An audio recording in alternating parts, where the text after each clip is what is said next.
تاجیکستانم جهانم، سرزمینی تاجیکانم. در پناهی صلح و وحدت با تو من صاحب امانم. زنده‌ام با آب و خاکت زانکه هستی مهربانم.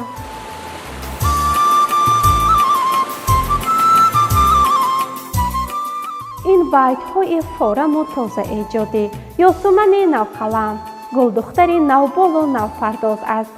مخچه امیدش در بهار پرفیض دوران استقلال میل شکفتن دارد. حسن و تراوت طبیعت زیبای زادگاهش دهه واقع ناحیه عینی الهام بخش ایجادش است. این نوبت برنامه پیراهه امید، استعداد و ملکه فطری این نوقلم باغ امید را پیگیری می نماید.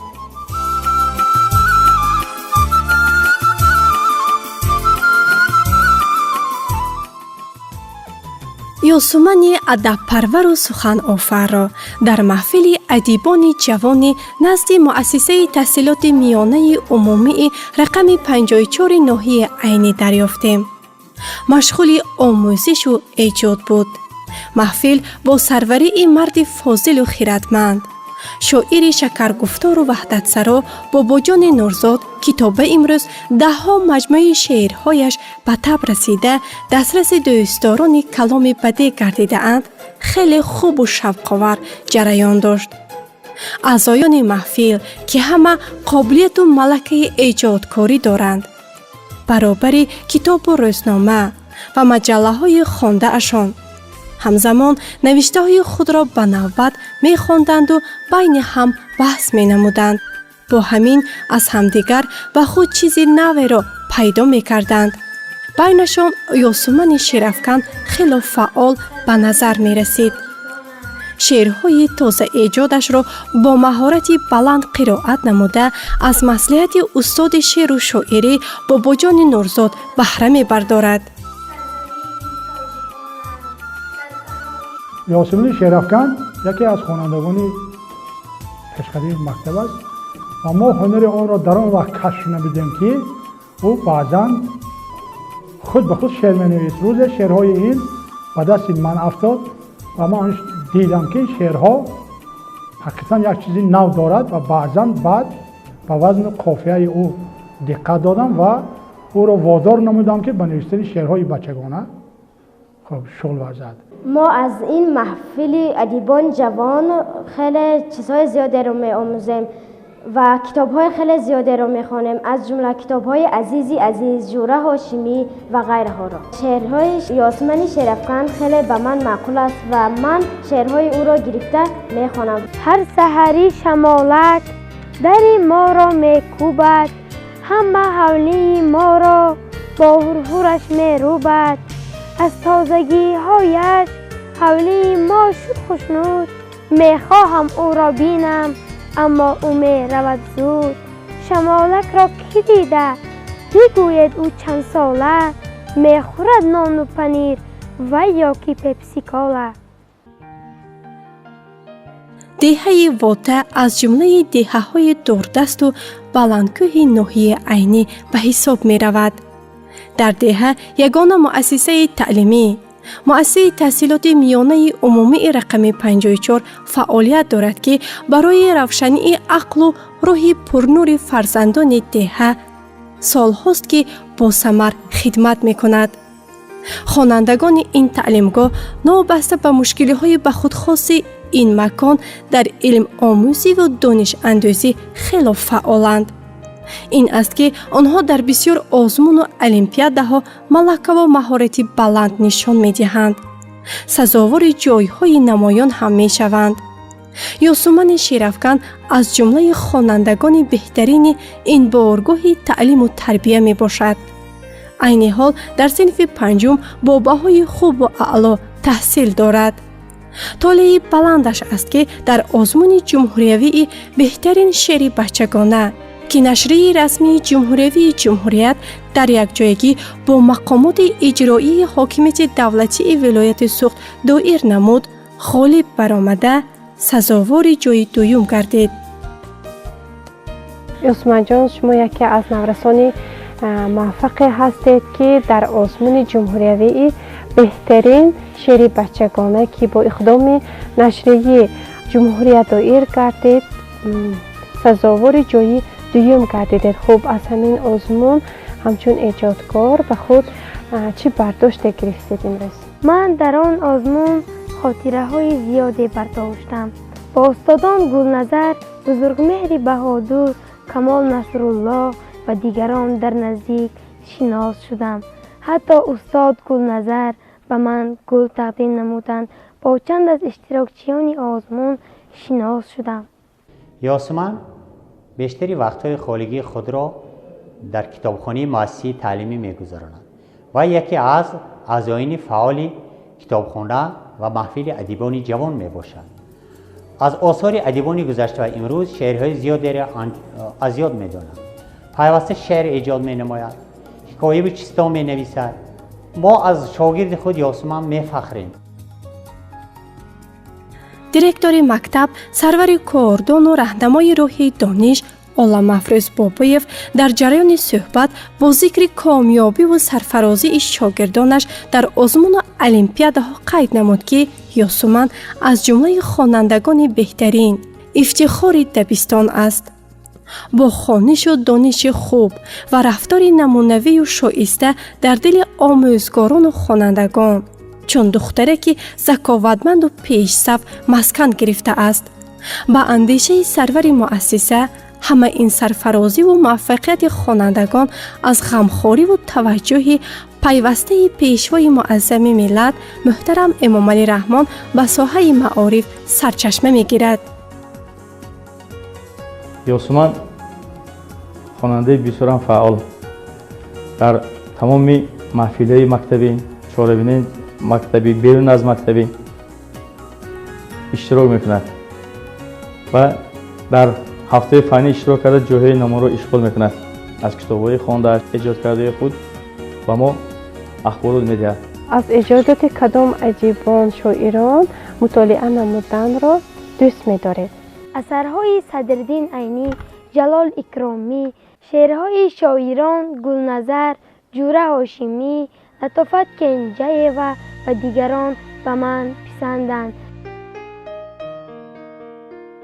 زاهیر صبوروف یکی از آموزگاران جوان و امیدبخش این مؤسسه تعلیمی می باشد. دوام 1 سال است که به شاگردانش از فن زبان و ادبیات تاجیک سبق می آموزاند. از آن خوشنود است که یاسمن ذوق بلند به آموزش زبان مادری و ادبیات دارد. همین باشد که دائما با آمادگی همه‌جانبه در مشغولیت‌ها اشتراک نموده بهای ارزنده را صاحب می‌گردد. خوانش و دانش اندوزی یاسمن را معلم ظاهر صبوروف نمونه عبرت و شایسته پیروی برای همسبقانش می‌داند.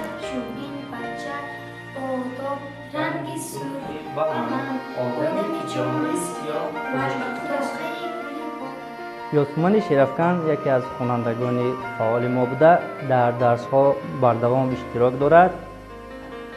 با بهای خوب و اعلا می‌خواند و در محفل‌ها و چهاربینی‌های مکتبی خوب اشتراک می‌کند و در چهاربینی‌های فرهنگی فراغتی از شعرهای ایجاد نموده خود کم کم قرائت نیز می‌کند و در قرائت اشعار شاعران کلاسیک و معاصر خیلی مهارت عالی دارد. با یاسمن دائم در یک جا قرار داریم، یک جای درس تیار میکنیم، در چهاربینی‌ها اشتراک مینماییم، شعرهای همدیگر را میخوانیم. یاسمن دوگانه خوبی من است و آداب و معاشرتی خوب دارد. یاسمن خیلی دختری فعال بوده، دائما در بند ایجاد می باشد و از این موفقیت او من خیلی خرسندم که او در آزمون عمومی جمهوری جای دوم را گرفت. سری بالای تاج این غروری من امید آخرین راه محیط سالم و فرهنگی خانواده در تعلیم و تربیت یاسمن نقشی مهم و کلیدی دارد. در این عائله کتاب را گنج ارزشمند می دانند.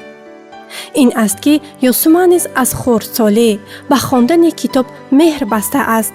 این نورسی تشنه دانش و جایای علم و معرفت پیوسته از بزرگسالان خانواده اش سبق زندگی و درس آدم و آدمگری می آموزد. خوشبخت از آن است که خرد و کلان عائله همه معرفت پرور و خیرتمند هستند. کتاب را باشد کلید علم و دانش، راهنمای راه منیر می دانند. تا جای ما اطلاع داریم شما یکی از مخبران فعال نشریه وارثان صلح می باشد و اطمینان دارید که باز با دیگر نشریه ها نیز همکاری را براه مانید. با روزنامه های گلچین، لاچین، جمهوریت، پیرو، فیض زرفشان، وارثان صلح کوشش می نمایم که همکاریم را ادامه دهم. یاسمن این نونهال باغی امید برابر کمک و کارهای خانه و تحصیل و ایجاد همچنین برای پرورش گلها فرصت می‌یابد. دوستدار طبیعت بی‌نظیر دیار است و تنوع برگ گل و بوته‌ها با مهر و نوازش انگشت زده برای خوب نشو و نما و انکشاف یافتنشان گرمی می‌بخشد. با این عمل نیکش در آبادی و زیبایی یک گوشه دیارش سهم می‌گذارد. زیبایی پرستی و مهنت دوستی یاسمن بود که گلهای با مهر پرورده اش در این ایام پرفیض شکفته و اطراف را تراوت و حسن خاصه بخشیده اند. از این همه خرمی و شکوفایی طبیعت دلفریب دیار این نورس نورسته چمنستان با شوق آمده احساس دلش را به قلم انشا کرده می گوید. در همه دشت و صحرا، شب و فراز و پهنا، در لبی جو سری را، بزمی گل دلاگاه، پیچیده است گل به گل، لاله قاقو و سنبول، بنفشه و نیلوفر، با چیچک تازه و تر، گلی خیری سرخ و زرد، سه برگ سر برآورد، بزمی گل در بهاران، ترانه خوانش باران. نقل همیشه بهار سخن در دل کوچک یاسمن نوبال و نوپرداز ریشه می گیرد. در این ایام فیضبار نورسی از بهار پر امیدش گلهای مراد می چیند. هر حادثه و پدیده اطراف برایش بی تاثیر نیست. گاهی به وجد آمده دید و نظر تازه اش را با همان نفاست و تراوت نقش دفتر می کند. چکیده های خومی یاسمن شرفکن در روزنامه نویوی فیض زرفشان، در روزنامه های بچگانی چشمه، زنگوره چاپ شده ایستادند. البته با یاسمن شرفکن مرکز دریافت تعدادهای نویه همکاری می نماید و اکثر نوشته های یاسمن را استاد معروف ایسام تحلیل نموده ایستادند. باوری دارم که در آینده یاسمن شرفکن چکیده های خومی خود را روی کاغذ و همچنین در شکل کتابچه چاپ کرده میتوانم. در آینده پس از ختم نمودن مکتب میانه مانند پدرم آموزگار شده به خلق و وطن خدمت نمایم. یاسمن در آینده همچون شاگردی فعال و ایجادکار تربیت یافته به پایان میرسد و بهر آبادی دیار خود وطن عزیزمان سهم باسزای خود را میگذارد.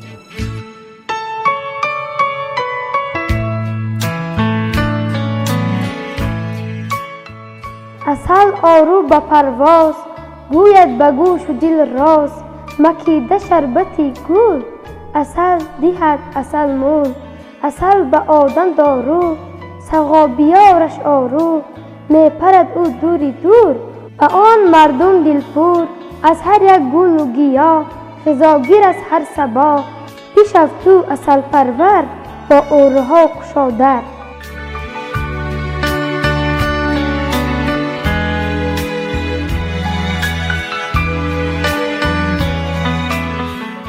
نخل همیشه بهار سخن در قلب یاسمن نورس ریشه می گیرد. با الهام سرشار و با بال توانا در عالم ایجاد و هنر سیر دارد.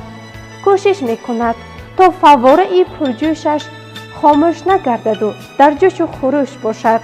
بیابانها را شاداب گرداند. умед мебандем ки албатта кӯшишҳояш самари пурфайз ба бор меоваранду чун соҳибқалами писандида камол меёбад, шӯҳратёр мегардад.